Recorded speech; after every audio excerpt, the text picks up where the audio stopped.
Does it ever feel like you're a marketing professional just speaking into the void?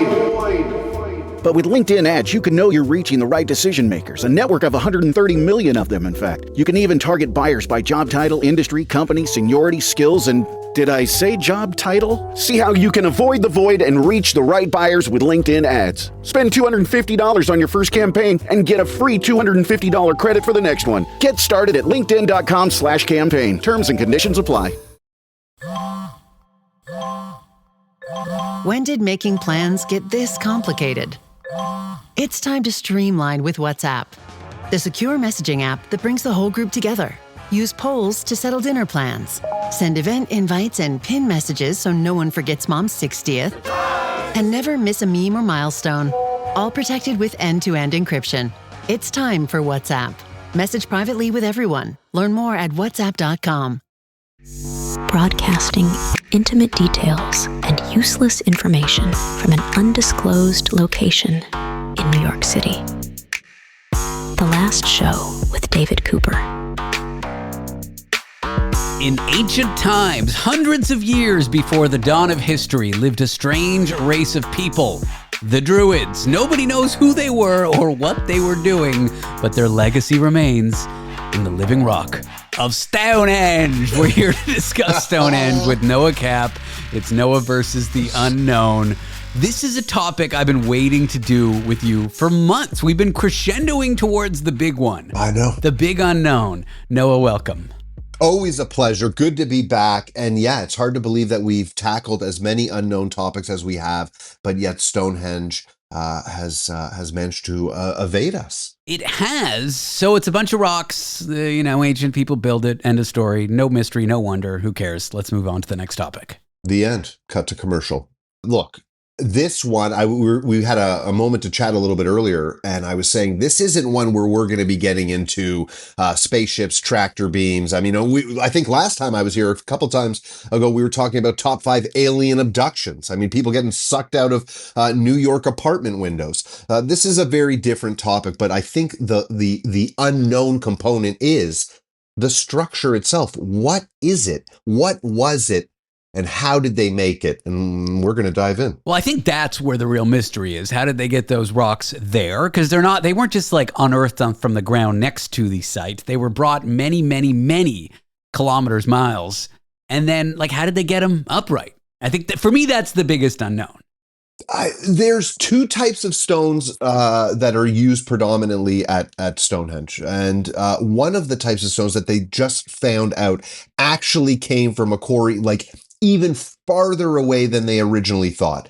We're talking about dragging 25-ton stones that are 25 tons. That's like 4 elephants. Just try to imagine moving a single elephant, an unconscious elephant, and now pile 3 more on top. That's 1 stone. And they're moving these things hundreds of miles over rivers, mountains, things. I mean, it's nuts. This is the classic question of this time period because, dating and everything, they're saying, it could be 2000, 3000 BC when Stonehenge was originally constructed. We're into the time frame of the end of the pyramids, whatever. What was going on? How were people able to move a fire truck, the weight of a fire truck, across the country? So these stones are these blue stones are they're a massive question. 150 miles, I think, is the new quarry that they found for these blue stones. So it's a logistical nightmare. Taking a step back, that's my open question. How did they get there? Let's get into what they were doing. What was it used for? Why was it erected? Was it just one site, or was it a site built on top of a site many years later? Was it used as a clock? Was it something to do with eclipses, the sun, the solstice? What is the leading thought around what ancient peoples were using this site for? I mean, as always, I feel like the people who sit in my world always look at the other side of the mainstream theorists who go, It was a religious site. It's always a religious site. Everything was built for a religious ceremony, I think, whatever. It's a bunch of hoo-ha to me. This one, It's not enough. It doesn't paint the full picture. it's a scapegoat. It's an easy way out. It's like it's a way to always just be like, oh, it was important. They didn't have anything on whatever. No, this one, I rarely kind of put all my chips on the table, but this thing screams astronomical. Not just calendar, but I mean, a full-blown device that could predict everything from the solstices to lunar-related activities to eclipses. A lot of people don't know, but there's actually a discovery that outside of Stonehenge, there was an additional circle of what they think might have been like timber, like wooden posts, hundreds of posts that wrapped around in a larger circle outside of the Stonehenge stone circle. Those shadows, that light, that all created what they believe is an unbelievably intricate calendar. And it goes back to, again, this period of time where it's like, oh, we're saying that they hadn't invented the wheel, or, writing was just starting to become a thing. But yet they are building, moving stones that we still couldn't do today the way they're doing it, and aligning it with an astronomical component to it that is so intricate and so well learned that you just have to say, this is knowledge that has been passed down. You can't learn this amount of constellation rotations, etc., in a lifetime. It takes dozens of lifetimes to get this knowledge. How did they have it? How did they know it? That's my theory. We're opening so many questions. You got to give me some sort of answer here. And we haven't even talked about the tongue and groove architecture, whatever, to the blocks. There's like this really intricate internal architecture that shows techniques that these ancient people shouldn't have had.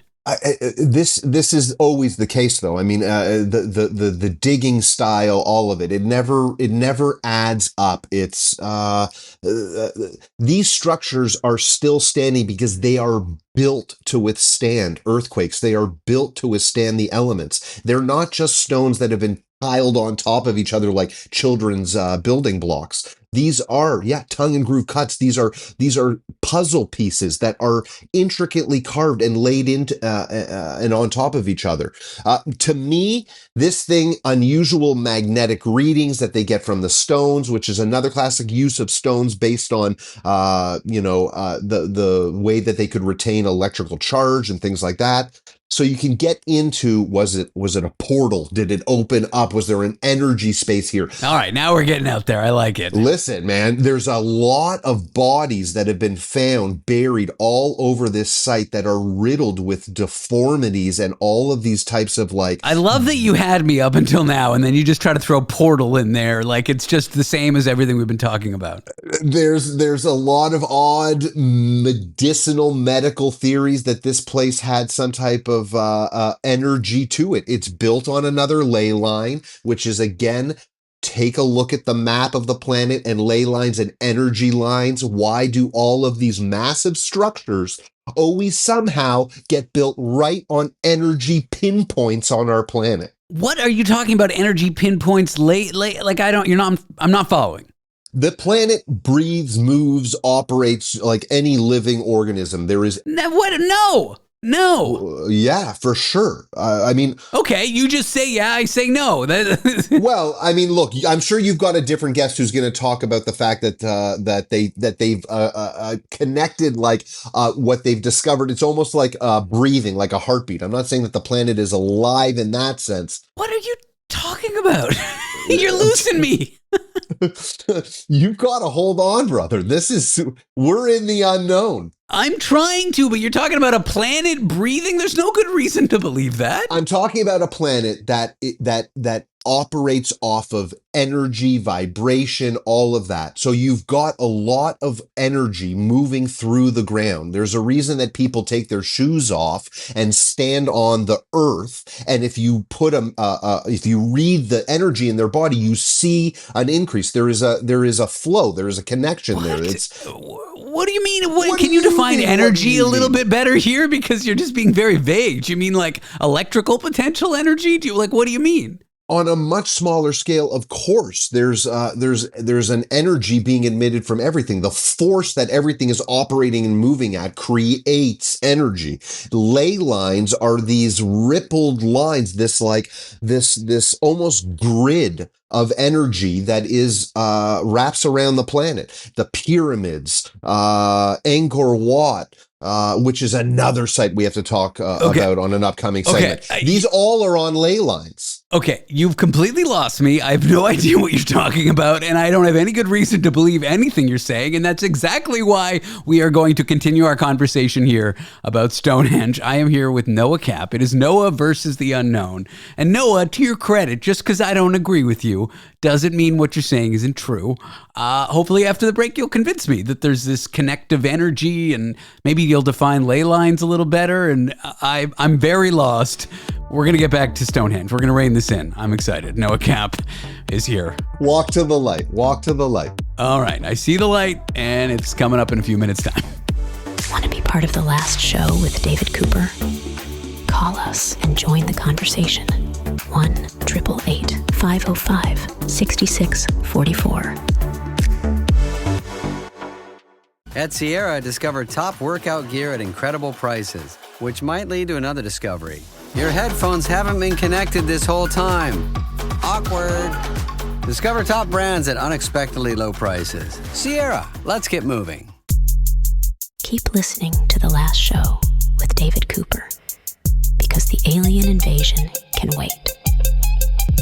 The Last Show with David Cooper. All right. We are back with Noah Cappe against my better judgment. And Noah, you are here to discuss Stonehenge, its origins, and its connectedness with the rest of the world. Mm-hmm. And there's a concept called ley lines, and it's somehow connecting all these monuments through an energetic something. Yeah, it's energy. I mean, it's pathways that are like, you can find trade routes, you can find ancient sites that are built on these ley lines, and it's spelled L-E-Y, by the way, if people want to take a look at it or check it out. When you draw these lines out and you look at the ancient sites across the planet, they seem to be built not by coincidence, intentionally in certain spots, whether it's the pyramids over an unbelievable body of water that's like really deep underneath the plateau, all of the different elements. There is a much deeper reason for the locations and things that are picked. But Stonehenge on the timeline is interesting because I think because it's so big, because it's in this open field, it's become this focal point of this tourist kind of like whatever. But these stone circles and these shapes and these types of structures have been built deeper and have been found in other places. And in fact, recently in Spain, there was a water level that dropped, and it revealed a structure on the coastline that is like almost identical to Stonehenge. It's a stone circle that is dated to potentially be 5,000 BC. So now you're talking about 2,000 to 3,000 years before Stonehenge. On another part of the map, this very similar stone-shaped structure. And not only these stone-shaped structures, but the use of stones in general.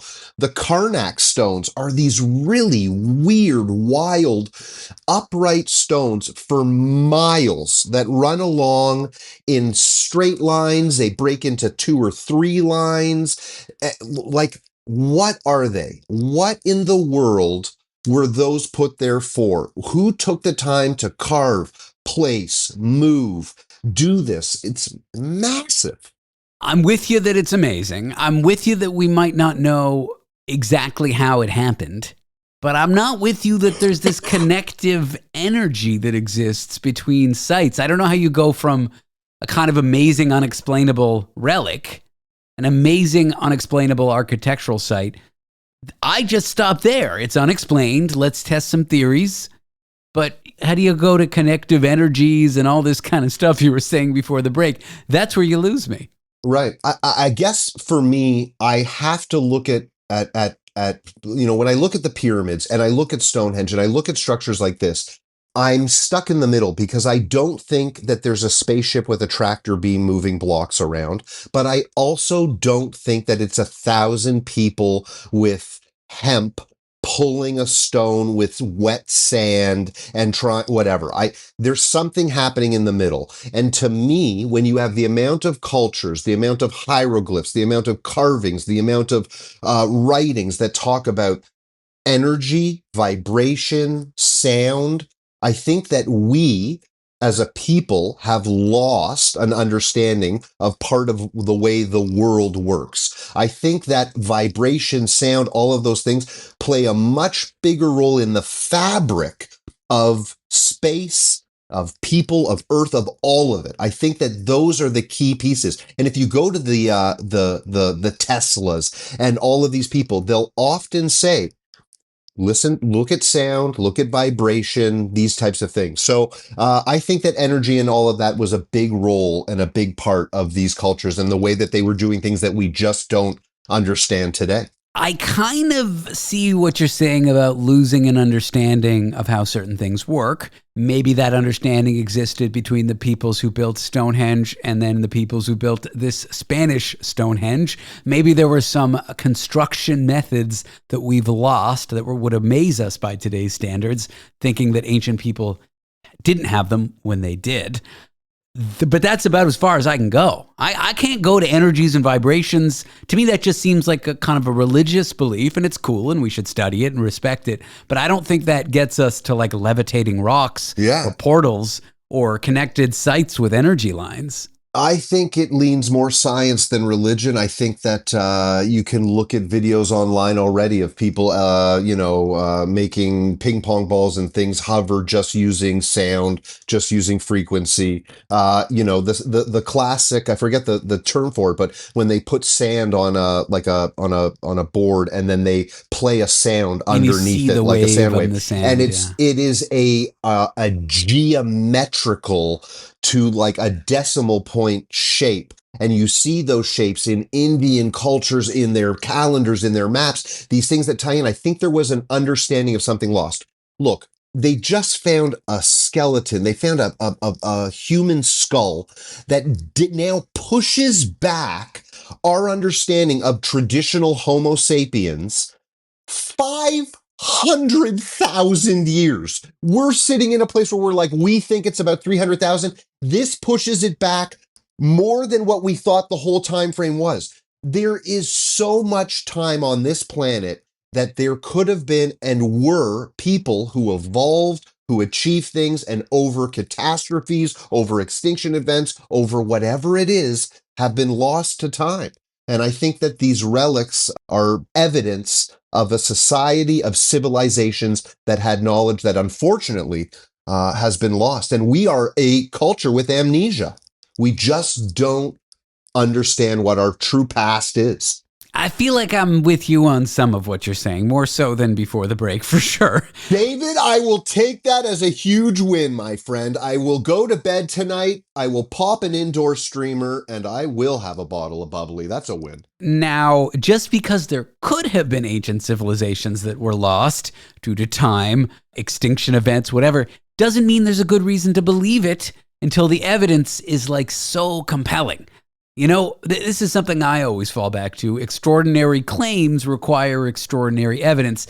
And two sites that are kind of amazing, that have rocks that we can't really explain how they got there, and there's some distant connection that we didn't think that civilizations living in Spain would have communicated with those in the UK or whatever. It is amazing, but it's like not compelling enough for me to believe in portals or energy lines or vibrations, somehow moving rocks. It's just not enough. For me, the jury's still out. I'm not saying what you're saying isn't true. I'm just saying it's not enough for me to make those conclusions, but they are fun to talk about, and I am glad that we are talking about them. Listen, it's always a pleasure, and we wouldn't have these conversations if we were all on the same page. One of us needs to be wrong, and every week you're a pro, you step up and take that role. I appreciate that, David, and I also want you to know that if you're looking for evidence, if you're looking for something to say like, hey, why don't you just show me something that says this doesn't make sense?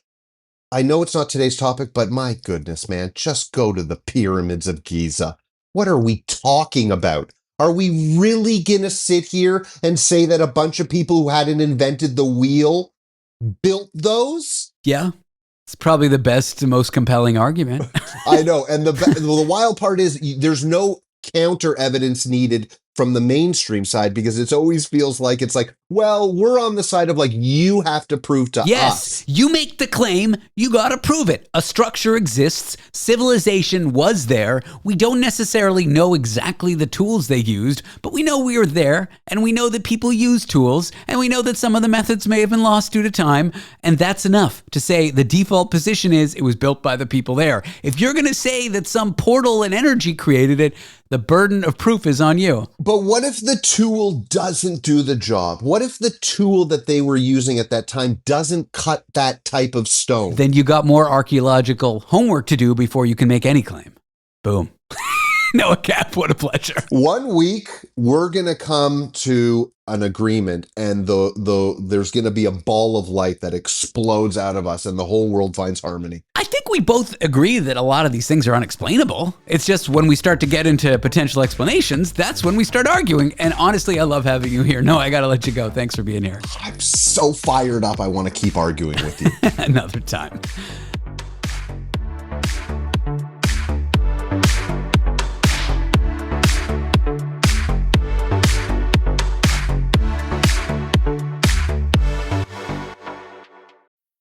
Hey girl, this is a matching set emergency. Ugh, my favorite Lululemon leggings and Define jacket. You know the set you got me years ago? The one you've seen me wear at every yoga class? Well, I just got back from a weekend trip and I left my gym bag at the B&B. Girl, I need to replace this outfit. Could you send me the link to where you got it? I need it ASAP. I don't know what I'll do without it. Thanks, girl. Looking for your newest go-tos? Shop Lululemon's best sellers now at lululemon.com.